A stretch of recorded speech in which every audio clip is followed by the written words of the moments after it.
really nothing we can't do. You know we could, you know we could. If we wanted to, you know we could, you know we could. We could exist on the stars. It'd be so easy. Babies, because we're in this state of change, and I know I'm flowing around here a little bit, just track with me. Because we're in this state of change, there's some things we just got to tolerate for a little bit. So like if I really had to get on an airplane and ride, I'd go do it. But I'd sure try to find some way around it first, you know. I'd check into charters and so forth, you know. I've been flying most of my life, never been a licensed pilot other than a hang glider pilot and a student pilot in airplanes and ultralights. Yeah, I've done that. And I love those things, and I may get back into that sometime when the money starts to flow, because I do love flying, but by that time I'll be flying by my own. I won't need the engine anymore. Got to tell you, one of the most peaceful times I ever went through in my life was after I'd flown off this mountain and caught some good vortex energy that raised me up in the air. I was up there cruising high on the ridge, high above the ridge, on this. I was only like an 8,000-foot mountain, so maybe 4,000-foot drop, you know. Because the valley floor was like 4,000. So anyway, but that was one of the most peaceful feelings I ever knew. You know, after the launch, after you get past the danger thing and before you have to land. That time when you're just in the air, and it's just winter, heavy winter air. It's easy to fly in, you know. It just loves you. It embraces you, and you embrace it too. And you're hanging in this little cocoon, you know, below your kite. Yeah, your life is hanging on one tiny little carabiner, I think they call them, carabiner, a little latch type thing. That's what all that's holding you together.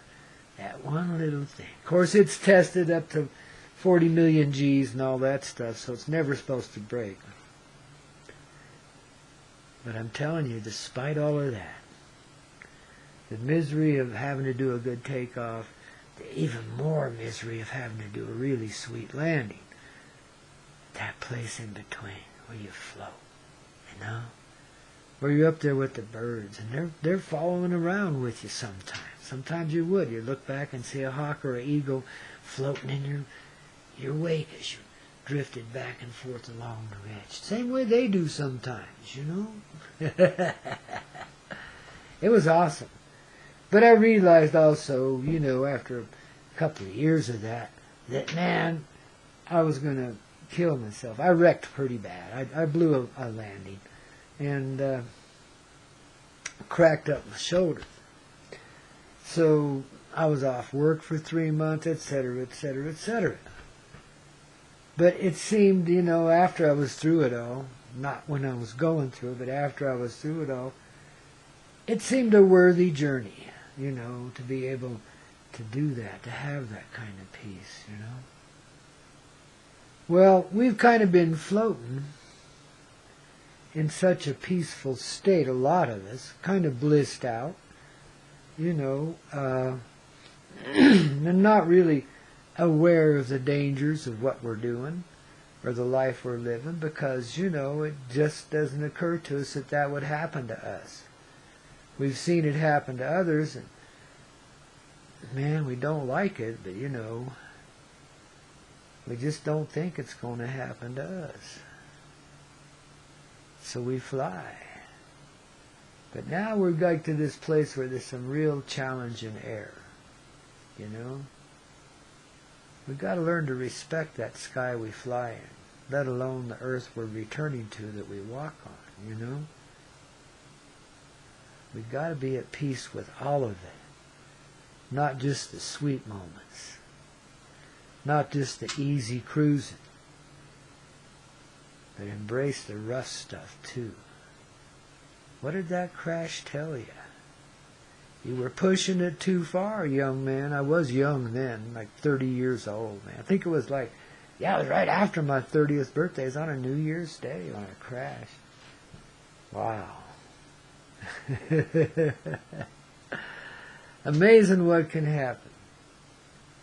But I'm telling you guys, it's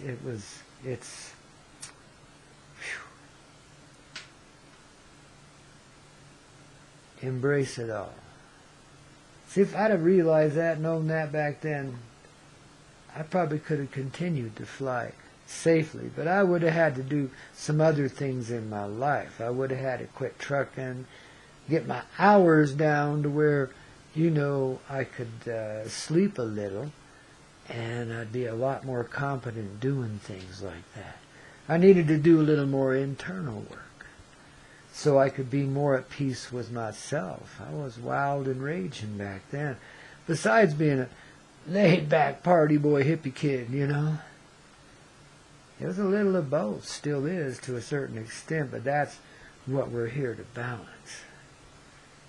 And then create the harmony that we already live in. But of course, that's another story. But really, it's about finding peace with it all. All of the hard work and effort it takes to get you into the air, all the carefulness that you can practice, all the skill of you and your angels working together to get you off the ground and into the air safely. It's a major project. And then, no matter how long you're going to stay up there flying, sooner or later, you're coming back to the ground. And you got to ease it in gently. You got to be again the wind. You got to give yourself plenty of room, and you can't have obstacles down there in that LZ, as they call it, the landing zone. Like, for example, there was a herd of sheep that was a contributory factor to my accident. And also, across the road, there was an alternative landing site I had, but I hadn't noticed the 4 or 5 head of horses down there.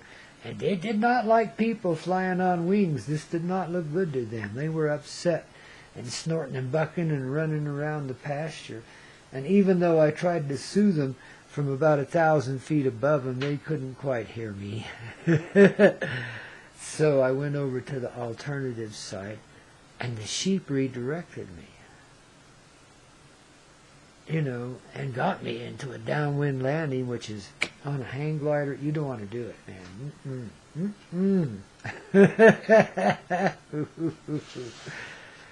But there you are when the ground comes up and you got no power to push yourself back up again.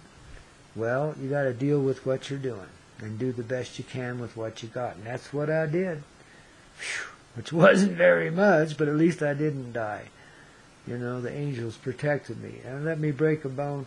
And I've got to tell you the truth. I think I've probably told this story before, but when I was hanging there over the canal, I heard this voice come to me. It says, "Peter, next time, it's your life." Okay, let's see what else is broke. And nothing else was. But I got the message loud and clear. But I'm just a stubborn enough cuss, the old thing about you got to ride the horse that bucks you off, get right back on. Well, hell yeah, I had to go back. Once my arm healed up sufficiently, it was about 6 months before I could fly again.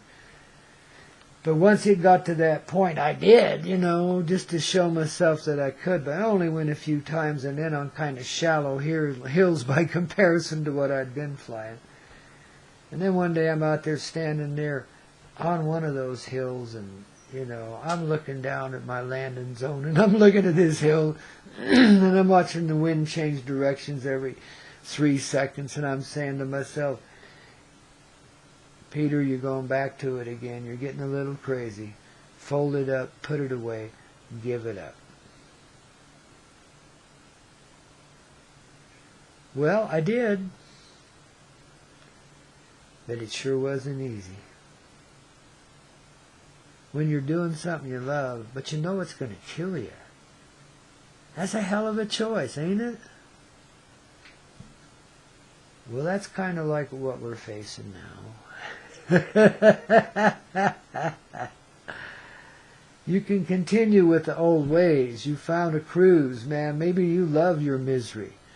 Maybe you're comfortable with what's happening inside of you as well as around you. Maybe you've got a lot of wealth and you don't think you need anything else, but you know better. You know, whatever it is that, you know it's going to kill you. Of course, you'll come right back to life along with the rest of us. So like I've said before, the direction you take, it really doesn't matter. It's a blessed thing no matter what you do. It's love, even though you think it's hate. But even sitting in that position, guys, just like I was talking in that trucking tale, if you stop, you drown. It catches up to you. The hillside will give away underneath you, where if you kept moving, it wouldn't have done that. Things like this happen, you know. Sometimes you just have to let go of all that you know and take the leap into the unknown.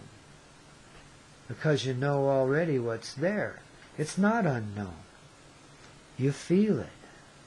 I feel it. We're in it.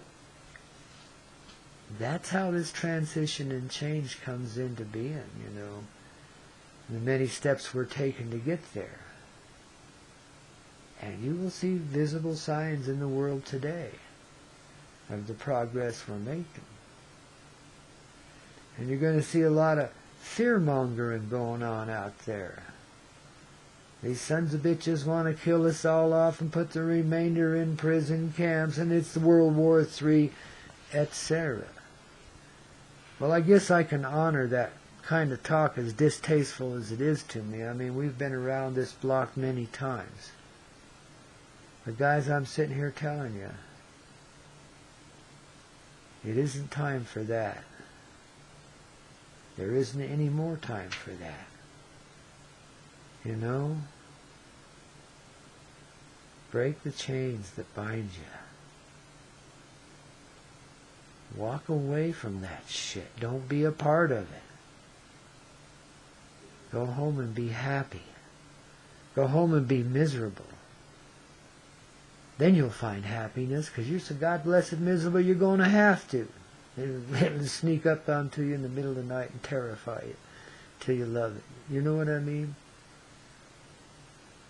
Babies, I just can't quite convey the significance of what we're facing here. And how important it is for us to be real with one another. To put away these ways of war that exist between us as persons, let alone as tribes and nations. To let go of all the differences. There's not a race here that hasn't been through a genocide of one sort or another in the last few thousand years, let alone the long continents of history that go on forever. I mean, this war thing's been happening, you know. So, don't think you're the only race that was ever picked on. But in a way, in your time, you were that one at one time or another. It's just the way it works.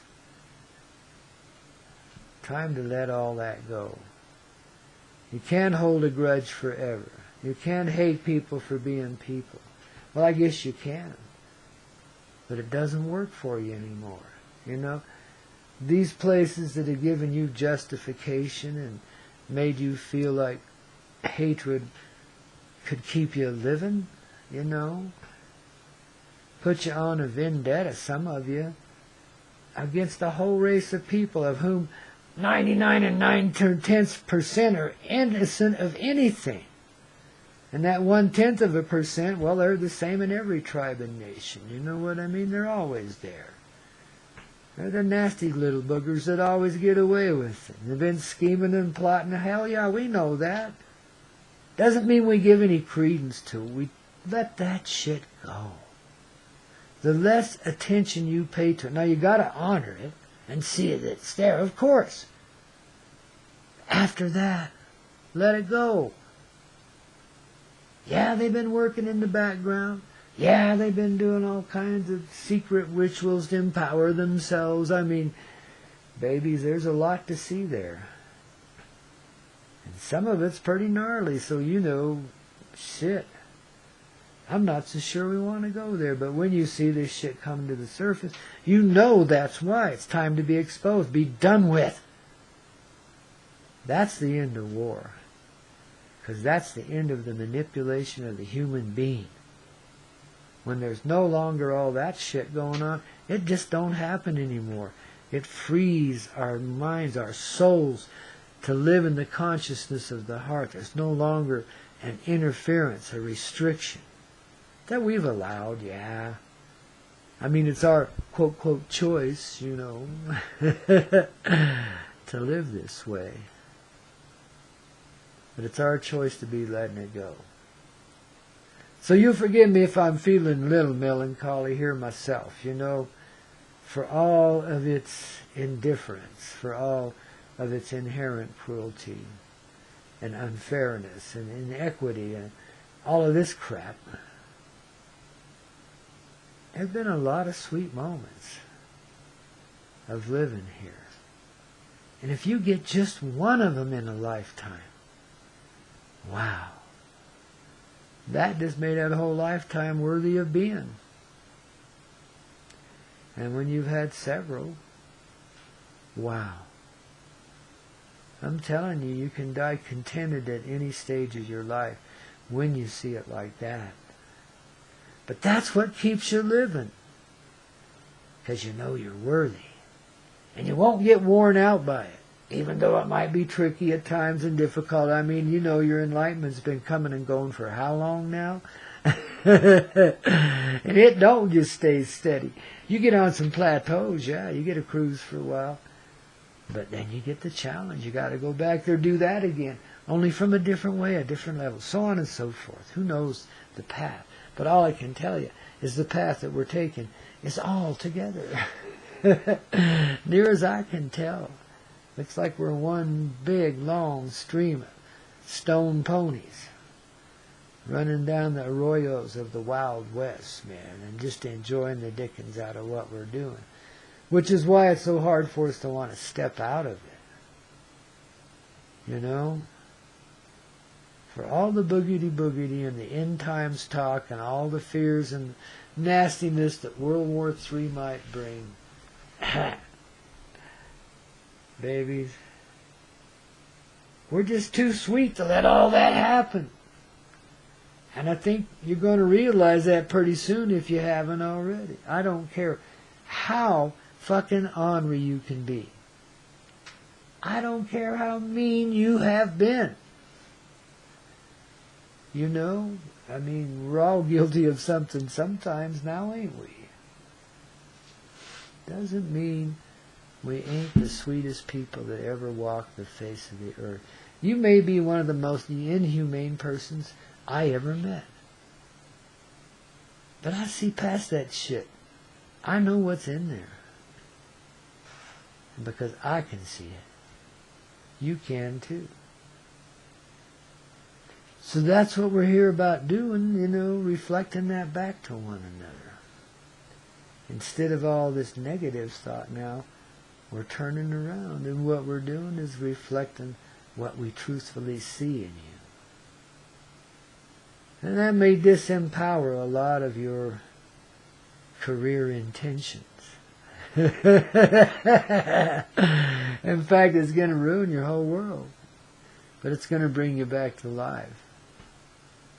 And you're going to love us for it. Just like we love you into it. Because you're our soul and our heart. And we ain't never let you go, ever. Not any of us. And I'll let you figure that one out, you know. I talk to you very plain and straight sometimes. And other times, I twist my words around central meanings so that you can get them.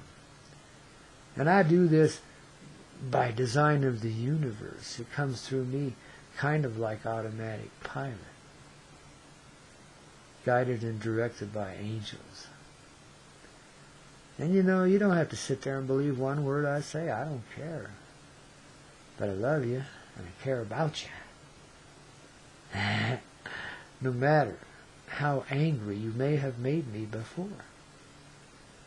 You know, and that don't mean I'm going to put up with any bullshit. But it just means I'm trying to do right by you because I love you. And I care about you. And sometimes that brings up harsher ways. Dang. Sorry about that. Let's find some peace within ourselves. In everything we do. And if there's disagreement, hell, let's just honor it and get on with our lives. It doesn't have to be a big, bitter battle. It doesn't have to be, oh, you've ruined my life. It's horse shit. Nobody ruins anybody's life. If you're ruining it, you're doing it all by yourself, along with the help of everybody else. Oh, I love the irony here, and the pure poetry of it. You see how this works? You can see it so beautifully, so perfectly. Maybe you can't always live in it.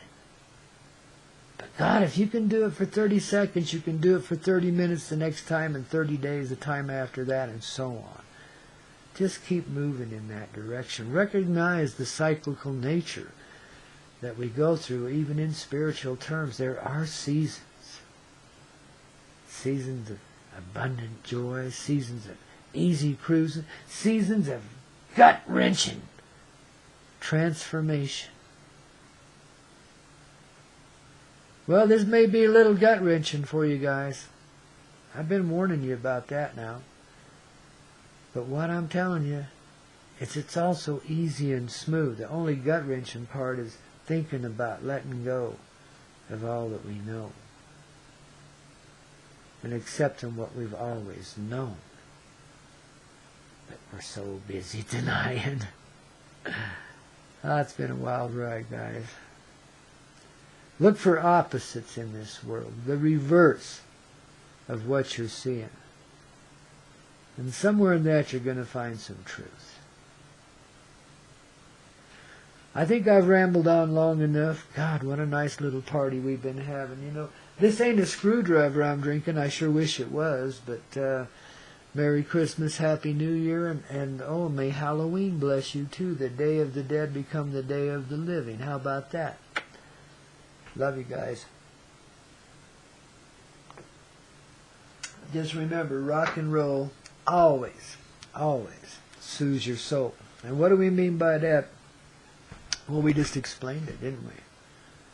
And if you didn't get it, go back and listen to me ramble some more. I love you. You know? And I'm always thinking of you. For real. You know, it's really hard to end a video. I mean, tonight, I just feel like going on and on and on. But maybe it's time to stop.